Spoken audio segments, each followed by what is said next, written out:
Chapter 5. Bully. The air outside was strangely still. The dark clouds still hovered in the distance. "Storm's coming," said Will. "We have to eat quickly before it starts to rain," said Kate. She and Will sat down on the grass. Annie and Jack sat beside them. Will opened a small burlap sack. He took out 4 lumpy objects. They looked like dark rocks. "Hey, there's one here for each of us," said Kate. "One what?" asked Annie, frowning. "Sweet potatoes," said Will. He gave a potato each to Kate, Annie, and Jack. No thanks," said Jack, trying to give his back.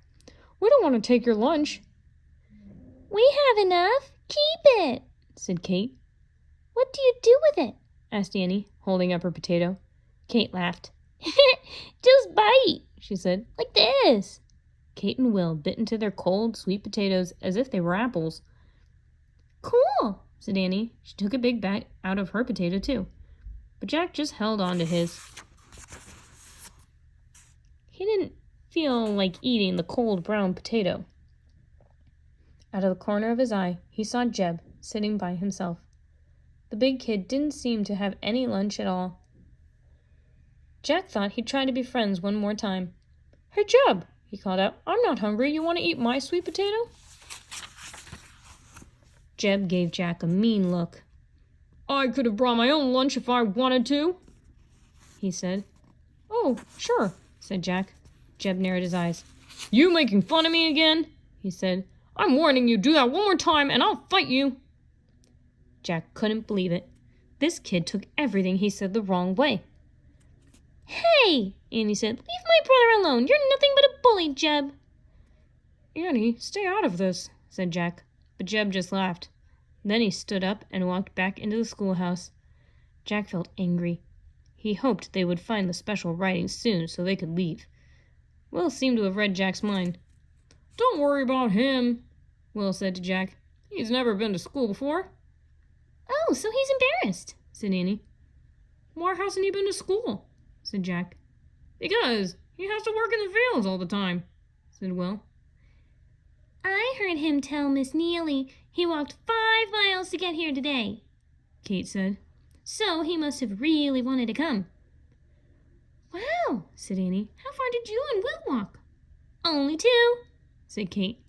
"2 what?" said Annie. "Miles," said Kate. 2 miles? Jack repeated. The prairie kid nodded. "It must be lonely living out here," Annie said. Will and Kate nodded again. "Do you live in a sod house?" Jack asked. "We used to," said Will. "but it was always dirty, so our pa built us a log cabin." "He cut down trees near the creek," said Kate. "Then he made the cabin by hand." Before Annie or Jack could ask another question, thunder cracked in the sky. Then rain started to fall. It fell fast and hard. Everyone jumped up. Come in," Miss Neely called from the doorway. They ran back inside. The wind slammed the door behind them with a bang. Chapter 6. Grasshopper Attack? Inside the lamp-lit hut, it was dry and cozy. Jack sat back on his bench. He didn't dare look at Jeb. "Now it's time for our writing lesson now," Miss Neely said. "I'm going to give you each a slate and a pen." She handed out the slates. They looked like small blackboards set in wooden frames. Next, she gave everyone a slate pen. Each pen was a thin piece of chalk.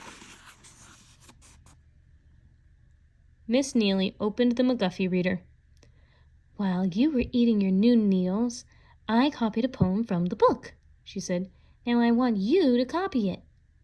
Miss Neely held out her own slateboard up for them all to see. "'Tis a lesson you should heed. Try, try again. If at first you don't succeed, try, try again." Jack quickly started copying the words. Out of the corner of his eye, he saw Jeb writing very slowly. It took the older boy a long time just to write the letter T.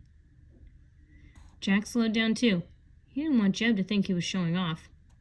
Suddenly, loud, thumping sounds came from overhead. It sounded as if someone were throwing stones against the roof. "Oh no, grasshopper attack!" screamed Kate. She covered her head. "Grasshopper attack!" cried Will. He covered his head too. Be calm, everyone, said Miss Neely. What's a grasshopper attack? What are they talking about? Jack wondered. Even Jeb seemed worried. As Miss Neely started toward the door, he said, Don't open it! They'll come in! Has everyone gone crazy? Jack thought. How can grasshoppers hurt anyone? Miss Neely opened the door and looked out. A moment later, she stuck her head back in and closed the door. It's all right, she said. It's only hailstones. What's that? Said Annie. Hailstones are small pieces of frozen rain. Sometimes they fall to earth during a thunderstorm, said Miss Neely. Why did Will and Kate yell grasshopper attack? Jack asked. Because last spring grasshoppers did attack us, said Miss Neely. Yes, millions and millions of them came out of the sky, said Jack. It looked like a huge shiny cloud. They covered every inch of the ground, said Kate. They ate everything. They ate all our crops, said Will. Our turnips and fruit trees and watermelons. They even ate all our clothes and bed sheets, said Kate. Yuck, said Annie. Oh man, said Jack. He'd never heard of a grasshopper attack before. It was very scary, said Kate. But remember how we replanted and everyone helped everyone else, said Miss Neely. Kate and Will nodded. We must try to hold on to good memories, Miss Neely said gently, and let go of the bad ones. Yes, ma'am, said Kate. Everyone was quiet for a moment. Then the sound of the hailstones died away. Let's get back to our lesson now, said Miss Neely. They all returned to their writing. Even working as slowly as he could, Jack finished first. He showed his copy of the poem to Miss Neely. Good work, Jack, she said. We can all learn from these words, can't we? Yes, ma'am, said Jack. Hey, this is it, Jack, Annie blurted out. Something to learn. Miss Neely looked puzzled, but Jack smiled. He knew what Annie was talking about. They had their special writing. They could go home. Jack stood up. Excuse me, ma'am, but I'm afraid we have to leave, he said. So soon? Said Miss Neely. Yeah, we have to get back to our parents, said Annie. May we take my slate with us? Jack asked. Please do, said Miss Neely. Use it on your trip to California to practice your writing. Thanks, said Jack with a big smile. He put the slate in his leather bag. We learned a lot, ma'am. I'm glad you had a chance to come to school, Miss Neely said. Goodbye and good luck. Good luck to you too, said Annie. Bye, Will and Kate called out. Bye, said Jack and Annie. As they walked out the door, Jack glanced at Jeb. He felt sorry for the older boy. He tried one last time to be friends. Bye, Jeb, he said. But the boy wouldn't even look at him. Jack gently closed the door to the schoolhouse. He breathed a sigh of relief. He was glad to get away from Jeb's anger. That's weird, said Annie. Look at the sky. As Jack turned away from the schoolhouse door, he caught his breath. The sky did look weird. Really weird.